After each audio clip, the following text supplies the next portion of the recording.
Shalom, hari ini kita akan belajar firman Tuhan mengenai sukacita di balik salib.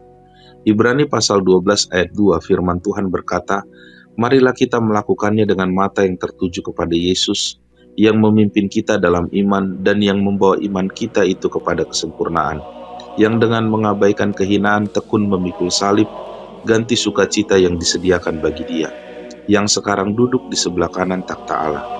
Kalau dibaca sekilas, seolah Yesus penukar sukacitanya dengan salib. Tapi sebenarnya makna yang dimaksud penulis Ibrani jauh lebih dalam. Makna ganti sukacita yang disediakan dalam teks Yunani adalah karena sukacita yang disediakan baginya, ia tekun memikul salib. Artinya, Yesus rela memikul salib bukan karena sukacitanya diambil lalu diganti dengan penderitaan, tetapi karena ia tahu ada sukacita yang lebih besar di balik penderitaan. Lalu bagaimana agar kita mendapat berkat sukacita ketika kita tekun pikul salib? Yang pertama, mata tertuju kepada Yesus. Kita tahu berbicara mengenai memikul salib bukanlah hal yang mudah, karena itu tentang sesuatu yang Tuhan Yesus pikul, padahal kitalah yang seharusnya menanggungnya. Kalau kita mampu untuk pikul salib, itu karena kita melihat Yesus telah mengerjakannya bagi kita. Dan itulah cara kita bisa mengambil salib itu di dalam kehidupan kita, yaitu dengan mata yang tertuju kepada Yesus. Yang kedua, jangan hanya fokus kepada penderitaan salib.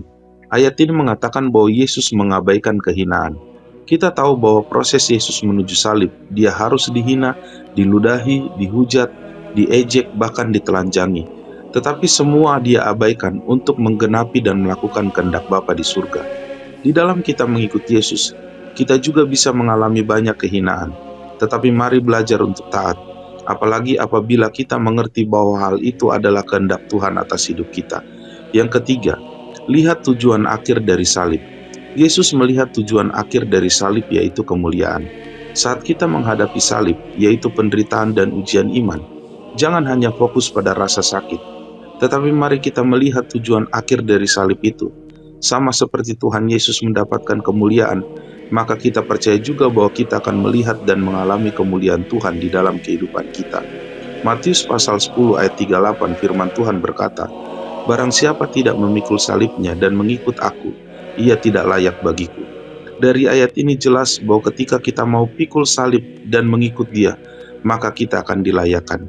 Karena itu, marilah kita dengan hati yang rela tekun memikul salib yang ditetapkan Tuhan, sebab kita tahu ada sukacita yang menanti setelahnya. Tuhan Yesus memberkati.